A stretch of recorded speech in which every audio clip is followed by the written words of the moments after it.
Hello everyone and welcome back to the MTG Novels Project. The MTG Novels Project is available both on YouTube and as a podcast version. Check the description for details. A legal note, this is an unofficial audiobook with original content belonging to Wizards of the Coast.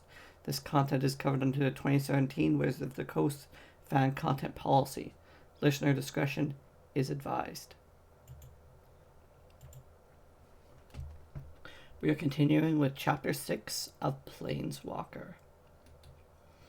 They didn't talk much after that. Xantcha let the fire burn down, and Rat made no attempt to revive it, choosing instead to pull his borrowed cloak tight around his shoulders. As little as he seemed to want to talk, Rat seemed reluctant to give his body the rest it needed. 3 times Xantcha watched him slump sideways, only to jolt upright. Exhaustion won the 4th battle. His tin touched his chest, and his whole body curled forward. He'd find himself in a world of pain when he woke up. Xantcha touched Rat's arm gently, and when that failed to rouse him, eased him to the ground, which was dry and no worse than whatever he might have slipped last. He pulled his arms tight against his chest. Xantcha tried to straighten them, but met resistance. His fists and jaw remained clenched even in sleep. She thought that kind of tension was unique to Urza's madness, but perhaps Rat's conscience was equally guilt-racked. Whatever lies he told her and assessor, he'd been through hard times. His stained and aromatic clothes had once been sturdy garments, cut and sewn so carefully that their seams still held. Not slave's clothing. No more than his shoes were slave shoes. They were missing their buckles, and had been shredded where the feathers rubbed against them. If Xantcha were wiser in the ways of mortal misfortune, she might have read Rat's true history in the moonlight. Xantcha knew more about the unusual aspects of 100 out-of-the-way worlds than she knew about ordinary life anywhere. The 2.5 centuries she and Urza had spent in Dominaria was the most time she'd spent in a single place, though she taught herself to read and traveled at every opportunity. All she'd really learned was the extent of her ignorance. Xantcha's day hadn't been so exhausting as Rat's. She could have stayed awake all night, and perhaps tomorrow night, if there'd been any need. But the night was calm, and although Rat's plight proved that there were slavers loose in Efuin Pakar, tonight they were in empty country, far away from towns or villages. Xantcha heard owls and other night birds. Earlier, she'd heard a wildcat yowling, but nothing large. Nothing to keep herself from settling down near Rat's feet, one arm touching his chain, so she'd know if he moved unwise during the night.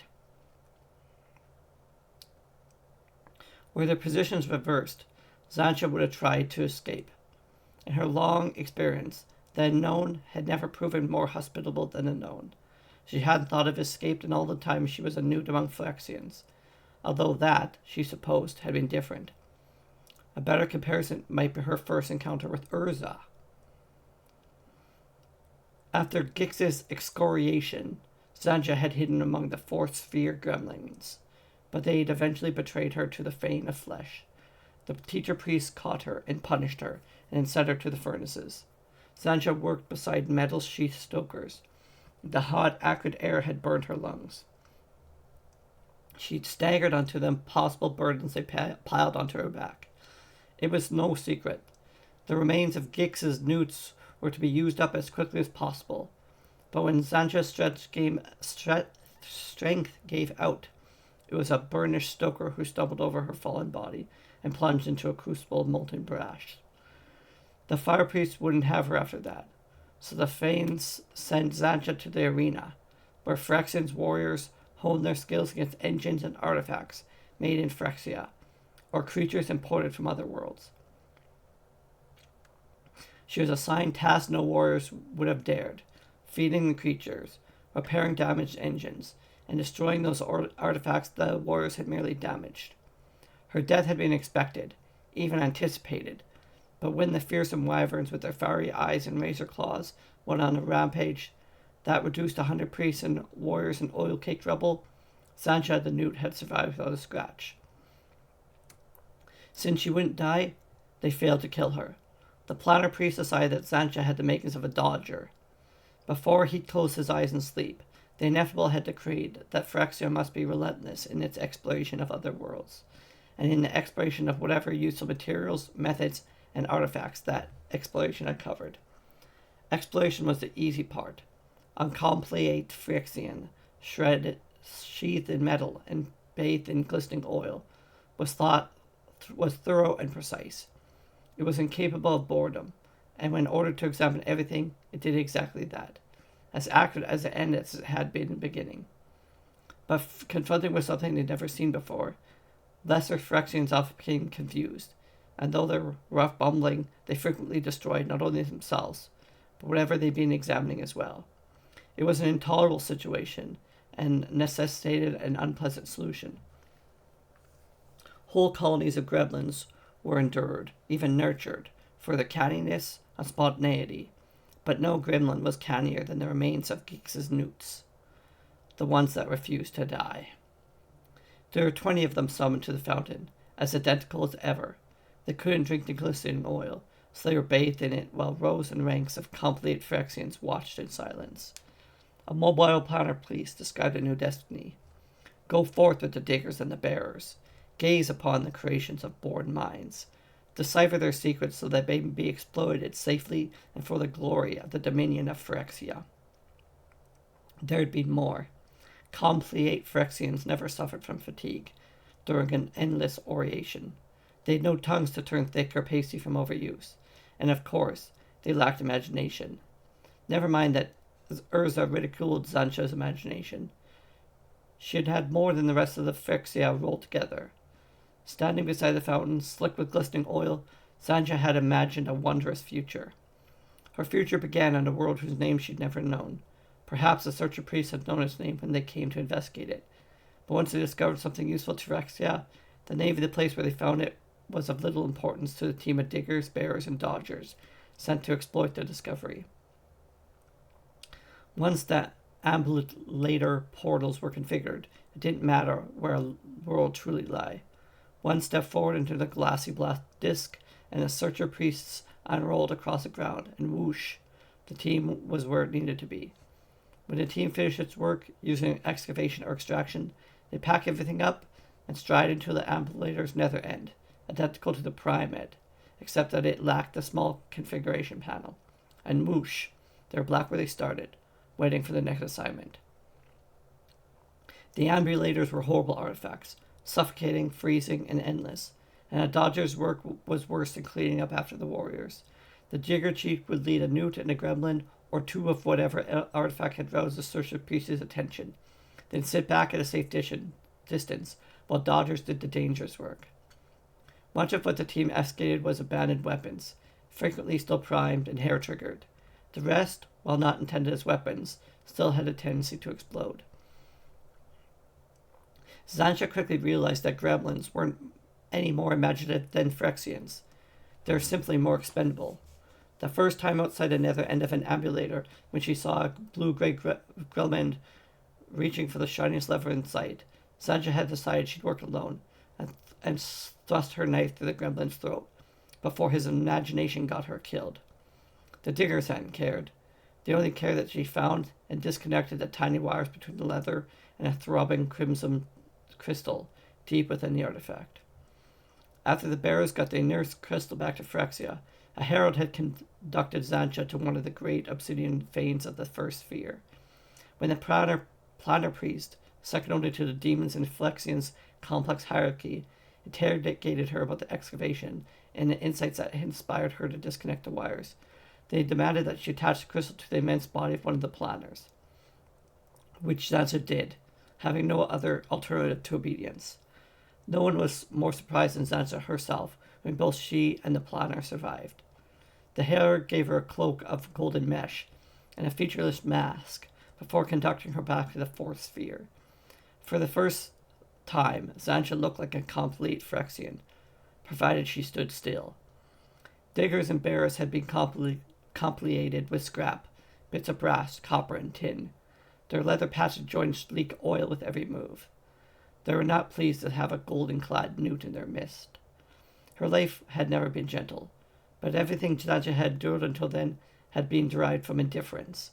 It wasn't until she'd been rewarded by the planners that she experienced personal hatred and cruelty. Beneath Zancha's arm, the iron chain shifted slightly. Her fingers clamped upon the shifting link before her eyes opened, but the movement was merely Rat shifting in his sleep. The blanket of clouds had unfurled between them and the moon. The land had gone quiet. Zancha sniffed for storms, or worse, found the air as empty as before. She loosened her grip on the chain without releasing it completely. Rat would run. Though he remained fettered and had no hope of survival in the open country, he'd try to run as long as he believed freedom lay somewhere else. There was no word for freedom in Phyrexian. The only freedom a Phyrexian knew was the effortless movement of metal against metal, when each piece was cushioned in glistening oil. And even that freedom was inaccessible to a flesh-bound newt. Battered and starved by the diggers, who depended on her for their own survival, Zancha had taken refuge in endurance, though none of the worlds she visited matched the moist green world in her dreams. In truth, the Dominaria itself didn't match those dreams. The worst of them had been more hospitable than Phyrexia. And if perversity was a mere measure of accomplishment, then Zancha took perverse pride in surmounting the challenges he found at the nether end of each ambulated portal. Once an artifact lay exposed in front of her, she'd forget the digger's prejudice and the beater's brutality. Every artifact was different, yet they were all the same too, and if Zancha studied them long enough, whether they be by Urza, Phyrexian, or some nameless artificer on a nameless world, she'd eventually unravel their secrets. Zancha would never be truly complete, but she had achieved usefulness. She'd become a Dodger, the fifth Dodger, by virtue of the Crimson Sphere, which began a revolution in the way Phyrexia powered its largest non-sentient artifacts.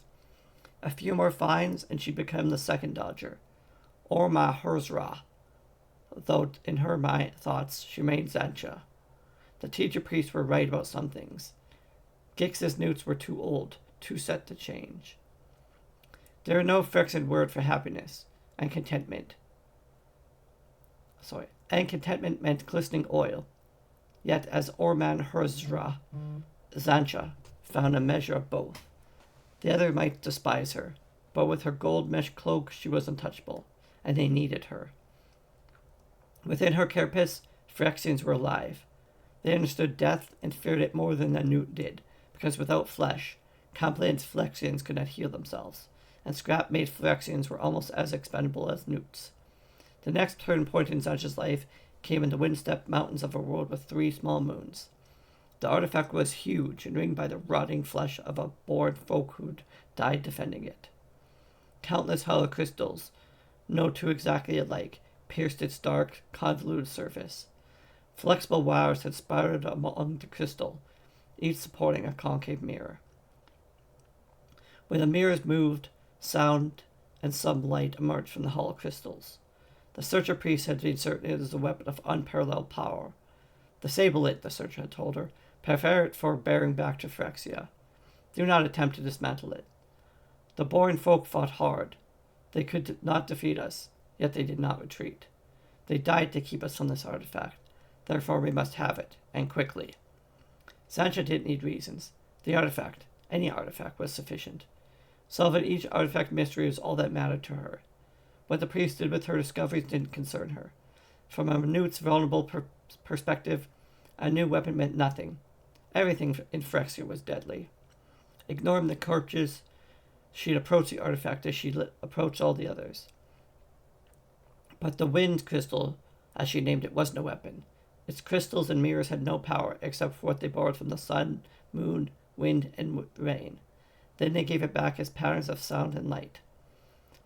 The artifact reached deep into Zancha's dreams, where it awakened the notion of beauty that couldn't be expressed in Phyrexian words. Zancha refused to prepare the artifact as the Searcher priests had demanded. She told the diggers and bearers, it has no secrets, nothing that Phyrexia can use. It simply is, and it belongs here. She, Orman Hazra, and the immobile planar priest of the first sphere, had given her golden cloak. She thought her words would have weight with the scrappy diggers and bearers, and they had, in ways Sancha hadn't imagined. They stripped away her golden cloak and beat her bloody. They destroyed the artifact, every crystal, every mirror. Then they told the searchers that Usrad Hurwa was to blame for the loss of the weapon that could reduce whole worlds to dust. Battered and scarcely conscious, Sancha had been dragged to the brink of the same fumarole where Gix had fallen to the seventh sphere. One push and life would have ended for her, but Sancha was made from flesh, and the planet priests had believed that flesh could be punished until it transformed itself. From the funeral, Sancha was taken to a cramped cell, where she dwelt in the darkness for some portion of eternity, sustained by memories of dancing light and music. When the priest thought she had suffered enough, they dragged her out again. The searchers had found another inscrutable artifact in another nameless world. Sancha was Orban Huzra. She was still useful, and she had the wit, the deceit to grovel before the various priests, begging for her life on any terms they offered. They sent her back to work, never guessing that a lowly newt, mourning the loss of beauty, had declared war on Phyrexia. The diggers suspected, but the great priest paid no more attention to the diggers than they did to newts, and suspicion notwithstanding, diggers who worked with Orman Huzra lasted longer than those who didn't. As soon as she finished with one extraction, she'd find herself assigned to another team. 30 artifacts in 22 worlds after being dragged out of her cell, Sancha war was going well. She hadn't destroyed every artifact they'd sent her to unravel, but she'd lost several, and rigged several more so that the next Phyrexian who touched it never touched anything again. She grew quite pleased with herself. The diggers were already in place when Sancha arrived.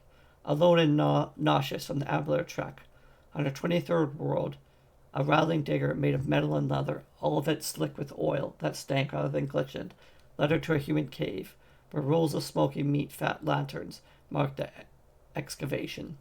They might be Phyrexian, the digger said as they approached the main trench. At least that's what Sancha thought it had said. Its voice box worked no better than the rest of it. Sancha peered into the trenches, into a pair of far-faceted eyes, each longer to her skull. She sat on her ankle, slowly observing what the searchers had found this time. They might be Phyrexian, the digger repeated. Whatever the artifact was, it wasn't Phyrexian, and neither were the ranks and rows of partially excavated specimens beneath it. Phyrexians were useful.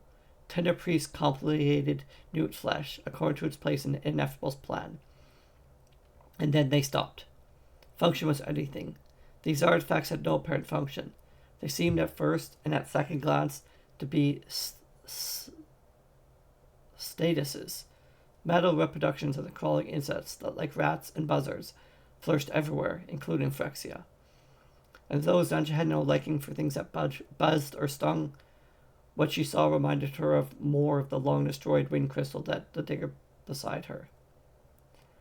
I am told to ask what you need to secure them for bearing. Sancha shook her head. Mostly the searcher priests looked for sources of metal and oil, but Phyrexia had none of its own. Artifacts were a bonus, but the gems and precious metal that completed the higher priests came to Phyrexian forms of plunder. It didn't take Orman Herzra to secure plunder. There had to be more of it, and to find it, Sancha seized the lamper and leapt into the trench, where the stronger but less agile digger couldn't follow. At arm's length, she realized that the insects were fully articulated. Whoever made them, to move, she touched the golden plate. It was as warm as her own flesh, and vibrated faintly. Forgetting that they were on the trench rim, Sancha ran to one of the second-rank artifacts. It, too, was warm and vibrating. But unlike the first artifact, it had a steel-toothed mouth and steel claws, as nasty as any warrior's pincers.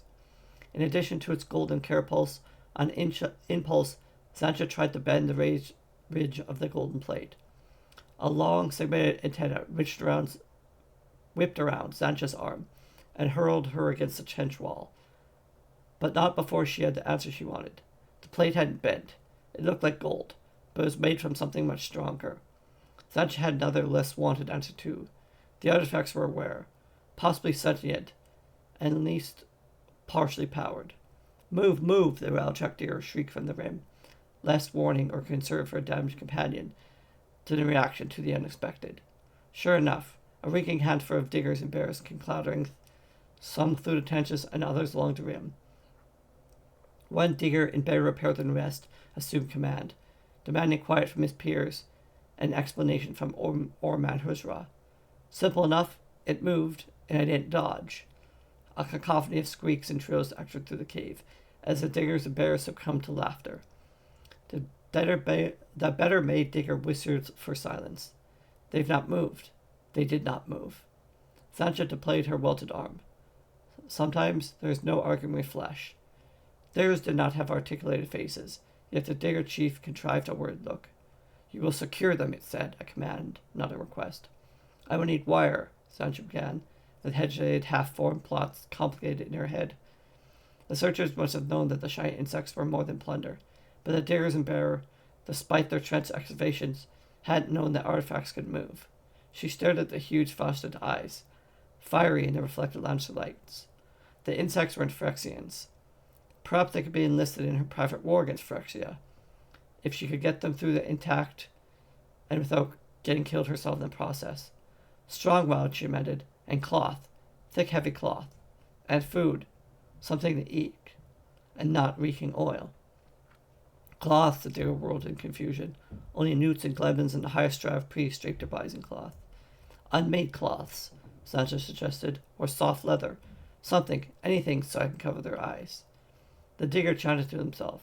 The tender priest could replace the newt's eyes, if its destiny called for a different sort of vision, but diggers had flesh eyes, within their mobile faces. This one had pale blue eyes that widened slowly with comprehension. Diggers will find, it said, then spun its head around and issued commands to its peers in a rapid, complete, Phyrexian way that Janta could understand but never duplicate. Fully half of them rumbled immediately towards the cave mouth. The digger chief turned back to Sancha. Orman Huzra, begin. And she did. Walking the trenches, examining the insect artifacts already excavated, Sancha counted the gold, humming creatures that were visible. She climbed out of the trenches and measured the rest of the dig site with her eyes. The cave could easily contain an army. Sancha hadn't been on this world long enough to know the measure of its day, but it seemed safe to think that she'd at least a local season, maybe a local year, to get her warriors ready for their war. Zampa approached the golden swarm cautiously, starting with those she judged less likely to sever an arm or neck if she could make a mistake, which she did several times before she learned what awakened them, and what didn't. An isolated touch was more dangerous than a solid whack on an unarmored underbelly. They were more sensitive to her flesh than to the digger's shovel hands. She saw problems inciting her army to fight back in Phyrexia and studied the artifacts by herself. Whenever rain drove all but a few diggers and bearers to their shelter beneath the ambulatory rain, especially a cold, penetrating rain, was a poorly completed Phyrexian's greatest enemies. The bearers would retreat all the way to Phyrexia once a storm started. Sancha could have won her private war with just a few of the mud-swirling, gully-washing dwells that threatened the artifact cave as the world's seasons progressed. Cold rain and mud weren't Sancha's favorite conditions either. She commandeered pieces of digger-scrounged cloth, which is in fact clothing for folk generally taller and broader than Sancha herself. They rotted quickly in the wrenching weather, and when they grew too offensive, Sancha would throw the cloth on her fire and find something fresh in the scrounger piles. Her need for Phyrexian vengeance had led to any empathy for born folk. She successfully dismantled one of the smaller insect artifacts, and learned enough of its secrets to feel confident that they would awaken as soon as they emerged from the Phyrexian's prime end of the ambulator. After that, it was a simple matter of folding their legs in a tenda, binding them with cloth and wire, and ordering the bearers to stack them in pyramid layers near the end for eventual transfer to Phyrexia. It never actually occurred to her that the bearers would act on their own to carry the artifacts with them when they next escaped the rain, and by the time she realized they had, it was already too late. There was a searcher preach towering above the diggers and humans.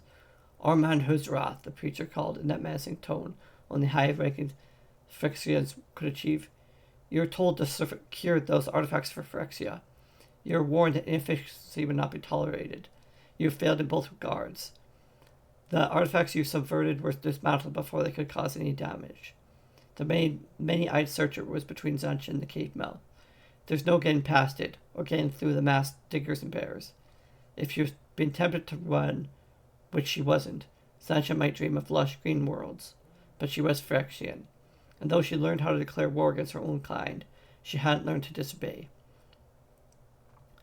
When the priest called her forward, she threw out her tools and climbed out of the trench.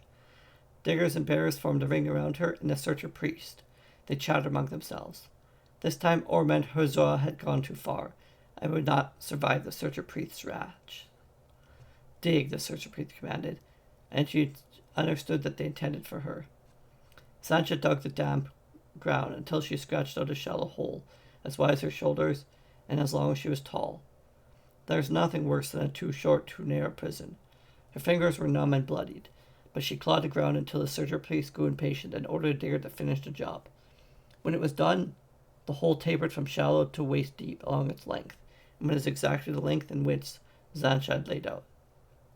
She'd been through this before, and with a sigh, jumped into her hole. Her feet landed in the deeper end, ready to be buried alive. Not yet, the searcher priest said, as a length of segmented wire unwound from its arm. Sancha realized it was the antenna from one of her insect warriors. She climbed out of the hole, prepared for pain, prepared for death, because she was certain that the searcher priest had lied. Only a few of her warriors had gone to Phyrexia, and undoubtedly all of them had fallen by now, but at least one of them had done damage before it fell. That was victory enough, as Sancha's wrists were bound by a length of wire slung over a tree limb to keep her upright during the coming ordeal. It had to be enough, as the first last stroke of the antenna cut through her ragged clothing, and the second cut deep into her flesh. The diggers and barrows counted the strokes. Lesser Phyrexians were very good at counting. Sancha heard them count to 20. After that, everything was blurred. She thought she could hear the cry of 40 and 50, but that had been a dream. She hoped it was a dream. Then it seemed that it was a stroke that didn't land on her and wasn't counted by the diggers and bearers. That too might have been a dream, except that there were no strokes after that, and no one pushing her into what would almost certainly be a permanent grave. Instead, there had been a bright light and a great noise. A storm, Sancha thought slowly. Rain, driving the diggers and bearers and even the searcher priest to shelter, whose wounds had begun to hurt. Drowning would be a better, easier way to die. Without the diggers and bearers to do the counting, there's no way to measure the time she slumped against a tree limb, unable to stand or fall. In retrospect, it could have been a very long time before she heard a voice spoken in the language of her dreams, the language that had given her the word for beauty. Sancha didn't notice that she didn't fall when her arms did, and when the rain never fell. The voice filled her head with comforting sounds. Then a hand that was both warm and soft like her own touched her face and her closed eyes. When she woke, she was in a grave of pain and fire, but the voice in her head telling her that fear was unnecessary, even harmful to her healing. She remembered her eyes and opened them, looking at the flame spectre with many-colored eyes. Sancha thought of Gix, and for the first time in her life she fainted. The next time Sancha woke, the pain and fire were gone. She was weak but whole, and lying on softness such as she had never felt since leaving the vats. A man hovered beside her, staring into the distance. She had the strength for one word and chose it carefully. Why? His face worried as he stared, turned grim when he looked down. I thought the Phyrexians would kill you. Beyond doubt, he spoke the language of Sancha's dreams, the language of a place where she had been destined to sleep. He knew the name of her place, too, and had correctly guessed that. The Phyrexians meant to kill her, but she hadn't seemed to recognize that she was also Phyrexian. Waves of caution washed through Sancha's weakened flesh. She fought to hide her shivering. A piece of cloth covered her. He pulled it back, revealing her naked flesh. His frown deepened. I thought they'd captured you. I thought they would change you, as they changed my brother. But I was too late. You bled. There's no metal or oil beneath your skin, but they'd already made you one of them. Do you remember who you were, child? Why did they take you? Did you belong to a prominent family? Where were you born? She took a deep breath. Honesty under the present circumstances seemed the best course, as it had been with Gix. For surely this man was a demon. And just as surely, he was already at Worth Phyrexia. I was not born. I have no family. I was never a child. I am the Orman Herzra who calls himself Zancha. I am a Phyrexian. I belong to Phyrexia. He made white-knuckled fists above Vance's face. She closed her eyes, lacking the strength for any other defense, but the blows did not fall. Listen to me closely, Zancha. You belong to me now. After what was done to you, for whatever reason it was done, you have no cause for love or loyalty to Phyrexia. If you're clever, you'll tell me everything you know, starting with how you and the others plan to get home. Zancha was clever. Gix himself had conceded that. She was clever enough to realize that this yellow-haired man was both more and less than he seemed. She measured her words carefully. There's a shelter at the bottom of the hill. Take me there. I will show you the way to Phyrexia. And that was Chapter 6 of Planeswalker. Thank you for listening. Please like, subscribe, and follow on YouTube or your chosen podcast platform. Thanks for listening.